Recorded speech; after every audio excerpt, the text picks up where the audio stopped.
Well, it's a credit to getting the right type of guys, and guys that have the ability to step in and play multiple positions. I mean we've been in that situation too where. Listen, Andrus Pete, throughout his career, now he's our staple at left guard, but man, he's had to bounce out and play left tackle, on a bunch of occasions, right? I think Ramczyk started out playing left tackle because Teron was down his rookie year, and then he bounced over to right guard when Streif got hurt, and so you just keep having those guys. Nick Easton obviously has been a guy who's plugged in and done a great job. Will Clapp, Omame, I mean, you name it, all these guys. It's kind of like, hey, wherever I'm needed, jump in and do that. So the versatility, the ability to play multiple positions on the offensive line, obviously that's a skill, right? I mean, that's a trait that if a guy has, that becomes very valuable because you just never know how it's going to shake out throughout the course of a game.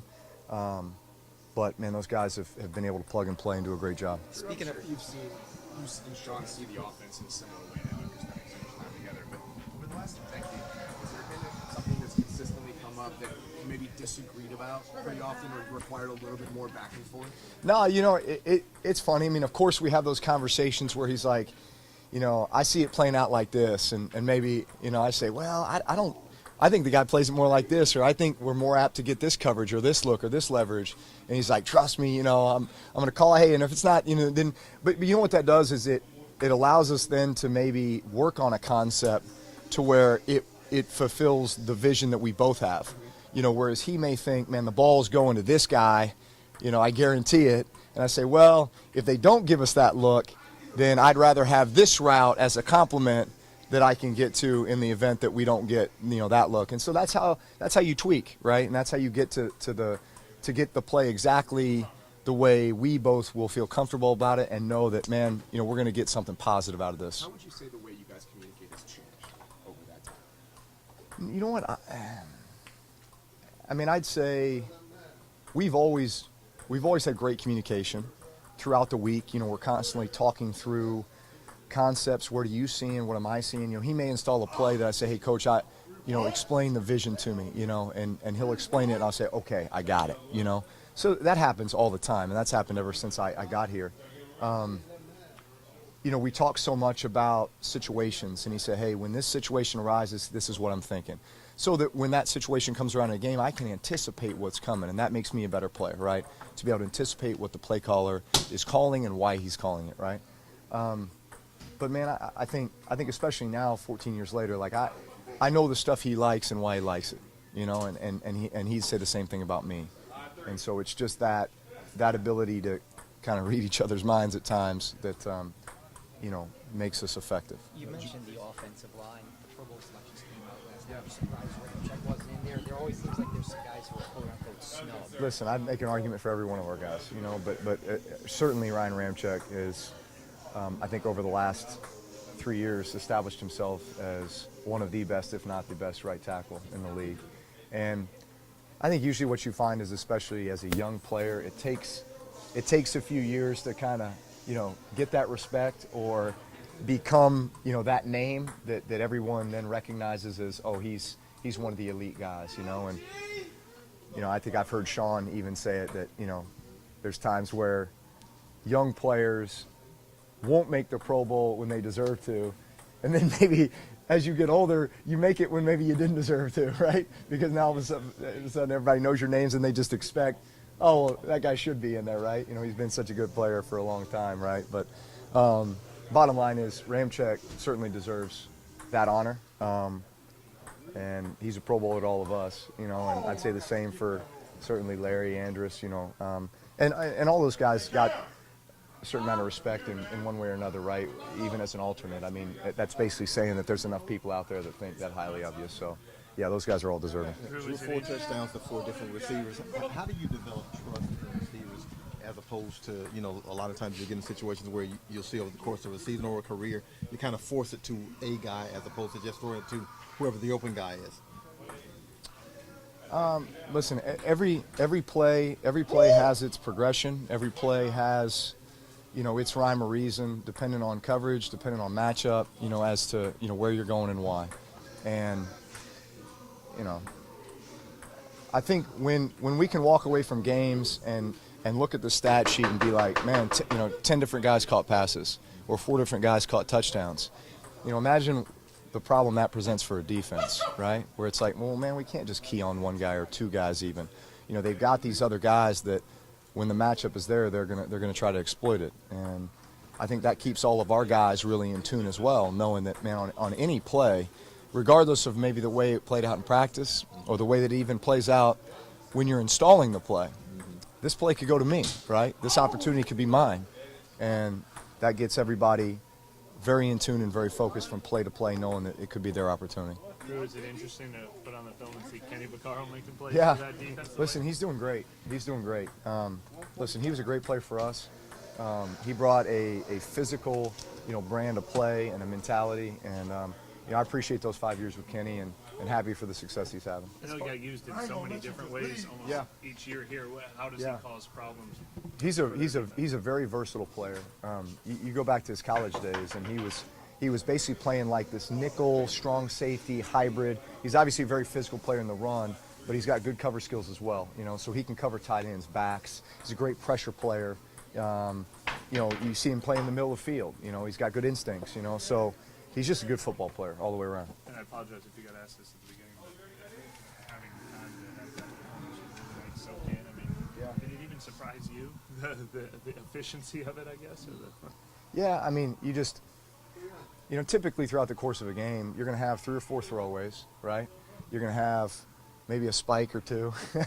You're going to have, a couple plays where, man, they just make a great play, or, man, you just miss the guy, right? And so, that results in 7, 8, 9 incompletions a game, right, just based on that, right? And that's if everything else goes really, really well. So the fact that there was only one, man, credit it to great protection, so great O-line play, guys making great catches. There were some great catches made the other night, and just, being in rhythm, right? But, I mean, I say this all the time, and I truly believe it. I don't see why the ball should touch the ground that often. I mean, whether it's in practice or just goofing around, throwing my kids the ball when they're bouncing on the trampoline, or out wherever, during a game. I think that's just part of the way that we practice, and it's our mentality. And I mean, I try to visualize that, but also understanding that you're never going to be perfect, right? But you just try to put yourself and everyone around you in the best position to succeed, right? And so that's making great decisions, getting the ball out on time, putting it to where our guys can catch it and the other guys can't. And I think good things happen when you do that. It's about as good as a game as you've ever had. Was there any time during the thumb surgery, the recovery, where you would have thought you were 2 months away from one of the best performances of your career? I mean, listen, I'd be lying to you back when the thumb injury happened, because, I mean, think about it. Like, talk about a guy's throwing hand, and your thumb is pretty darn important, right? And, man, if I can't grip it, or if I can't, get the same range of motion, or the same strength, then that's a problem, So, yeah, I was worried, Not that I would never get it back, but it's like, man, how long is this going to take? And, is there going to be that anxiety when I get back? And, are there going to be those weeks where you have it on one throw, but then you don't have it on another, because you lack the consistency? I mean, but I'm just very thankful. I'm very grateful that it's played out the way that it did. It was a great surgery. It was a great rehab. I had a great team that helped me get back. And, I've been able to feel really comfortable, throwing the ball and, doing what I need to do. Drew, when you first came back, was there any throw or range of throws that you didn't quite have it on? Well, yeah, and that was, listen, they were, when they take the timelines like 8 weeks, right? You push that to like 5, right? Yeah. So, of course, at 4 weeks, when I'm telling myself I should be ready and I'm not, that's frustrating, right? But then, I have to have, like, people give me the reality check that, hey, this is supposed to be 8 weeks and you're only at 4, right? So slow your roll, you'll be all right. So at 4 weeks, no, it was not consistent, right? And then at 5 weeks, it was like, it was really kind of like light bulb came on, just like flip the switch, and all of a sudden it's like one day you wake up and it's there, right? When it wasn't the day before. That's really kind of the way it was. And that's when I knew, like, all right, here we go. It probably drove you more crazy, right? Like, if you don't have it on a throw, it doesn't happen. You can probably accept it. But if you can throw a ball perfectly, one throw, the next throw, you know, it flutters somewhere, that probably would drive No, you yeah, crazy. I wanted consistency, right? I wanted consistency with that ball out of my hand, and I just wanted to not think about it, right? Prior to that, when you start throwing it, you're thinking about it every throw, right? But it's a progression. Just like with any injury, right? You have to develop a level of confidence to where you're not thinking about it anymore. Was this offense playing its best at the right time? I still think there's more to be desired with some of the things that we're doing. There's definitely room for improvement. You come off a game like that and you say, all right, well, yeah, I mean, it was pretty good all the way around, but each opponent, requires a different game plan, a different kind of mindset and, a different set of keys to victory, so to speak, right? And so it presents its own set of challenges. And so from week to week, we've got to execute the plan and overcome those challenges. Is it harder by any chance playing a lot of teams are close with division opponents the last 2 weeks? You're playing an out-of-conference opponent that you don't face very often. That's a crucial game for both teams. Is it harder, or is that just kind of overblown? It would be just as hard if you're playing a divisional opponent or if you're playing somebody that you're just not as familiar with. I mean, bottom line is you gotta come up with a great game plan and you gotta go out and execute that game plan, right? And it's on the road, and they have a lot to play for, just like we do. So it'll be a tough game.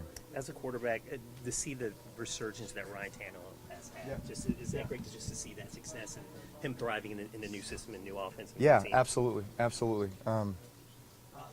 I don't know Ryan that well, but I feel like I've seen him on film a bunch just from over the years playing against Miami and then similar opponents and such like that. But listen, I thought he did a great job there, and obviously he's made the most of his opportunities there. He's playing really well. Can you relate, though, in terms of to what extent is a change of scenery at the position of quarterback specifically? Yeah. A chance to reinvent oneself.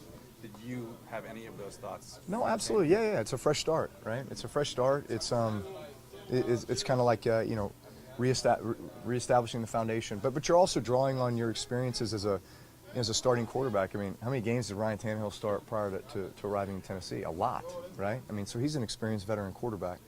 But yeah, new environment, new system, and yet you're bringing some experience and wisdom along with it. That's a big deal. All right, guys, thanks. We was close, and I stayed to the end. You and Nikki ride That it never out. happens. You and Nikki ride it out. I usually leave with 2 minutes left so I can beat traffic. Overtime and everything. Overtime and everything, I was excited. We got a chance.